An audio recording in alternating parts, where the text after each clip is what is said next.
Sir আমার একটা বিষয় নিয়ে খুব টেনশন হচ্ছে। কি বিষয় বলো দেখি।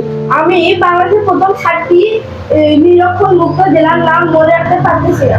ও তাই? হ্যাঁ স্যার। বাংলাদেশের 7টি যে নিরক্ষর মুক্ত জেলা, সেই 7টি নিরক্ষর মুক্ত জেলার নাম মনে রাখতে পারতেছো না? না স্যার। তো শোনো, এটা মনে রাখতে হলে আমাদের একটা ছোট্ট সেন্টেন্স জানতে হবে।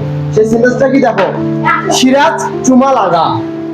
সিরাজ চুমা লাগা, এই সেন্টেন্সটা যদি আমরা মাথায় রাখতে পারি তাহলে বাংলাদেশের যে প্রথম 7টি নিরক্ষর মুক্ত জেলা সেগুলো কখনো ভুলবো না। দেখো সিরাজ চুমা লাগা, এটার ভিতরে 7টি জেলা আছে। দেখো সি থেকে কি সিরাজগঞ্জ, কি বলতো? সিরাজগঞ্জ। সিরাজগঞ্জ। রা থেকে রাজশাহী। রাজশাহী। বর্গীয় জ থেকে জয়পুরহাট। জয়পুরহাট। চরসুগার থেকে চুয়াডাঙ্গা, কি বলতো? চুয়াডাঙ্গা। চুয়াডাঙ্গা। মগের মাতে হলো মাগুরা। লাতে হলো লালমনিরহাট। কি?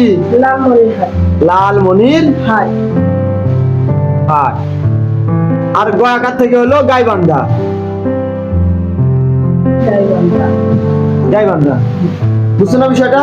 তাহলে এই যে সিরাজ চুমা লাগা, এই সেন্টেন্সটা থেকে আমরা কি 7টা জেলার নাম মনে রাখতে পারতেছি যেগুলো বাংলাদেশের প্রথম নিরক্ষর মুক্ত হয়।